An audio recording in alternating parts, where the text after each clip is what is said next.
Good afternoon. Phil Lindemann with your news from Avalanche Physical Therapy on Krystal 93.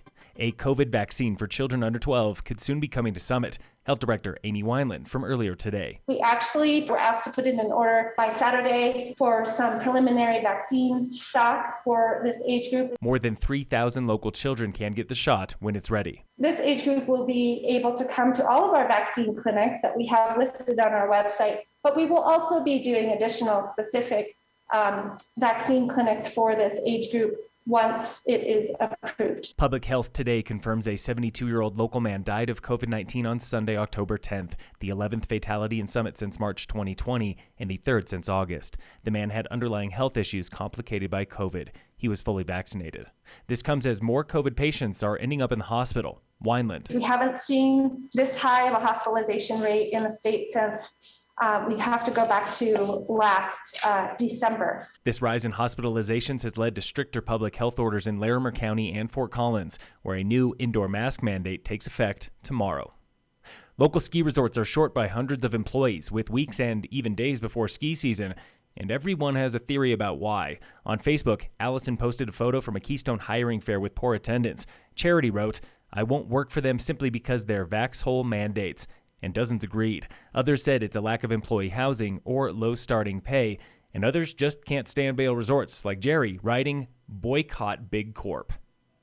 Local real estate sales were down this September compared to last year, but average price was up. Summit Association of Realtors reports average home price was $1.3 million, 10% more than last year, while sales fell by 25%. Townhomes were selling for just under $1 million and condos for nearly $650,000.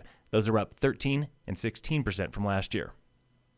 A school board candidate forum at Summit High School yesterday drew more than 60 people, and we were asking, what brought you there? I'm here to show support for the candidates that put the kids' interest first. Well, we're just interested in what the candidates have to say on how they are going to work with the program and try to improve the opportunities for the kids. I actually have made my mind up, and I hope that my team presents themselves, and I'm here to support them. It's important to be involved in the conversations and see who's going to be dictating the future of our youth. The forum ran for more than 2 hours. Candidate Kim Langley, when asked how to improve standardized test scores. We would eliminate all political activism in the classroom to reduce distractions and teach to a school's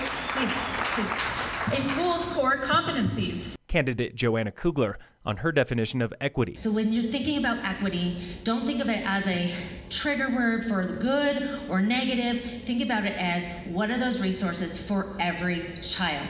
Sitting board president Kate Hudnut up for re-election on all the opportunities currently offered students, plus rugby. We have a culinary program and STEM, and we have customized supports for our amazing language learners, our students with dyslexia, and our students with special needs. Yes, we have pre-collegiate, we have pride, and we have rugby. Tune in tomorrow for our coverage of Proposition 119, a marijuana tax for out-of-school education. Dillon Town Council hears plans for new dirt trails at tonight's council meeting. The town wants to ease congestion on the recpath with at least 5 new trails. Several run along the lakeshore parallel to the recpath. At least one loops through an empty field above the Krystal 93 studios and Wilderness Sports. In sports, the Avalanche play the Nationals today at 5. And in local sports, Summit High Soccer is playing Eagle Valley in Gypsum today. And the Breckenridge Vipers semi-pro hockey team is back this winter after taking a year off. Tryouts are November 6th at the Ice Arena in Breck. Get details on the Breckenridge Vipers hockey Facebook page. Phil Lindemann with your news from Avalanche Physical Therapy on Krystal 93.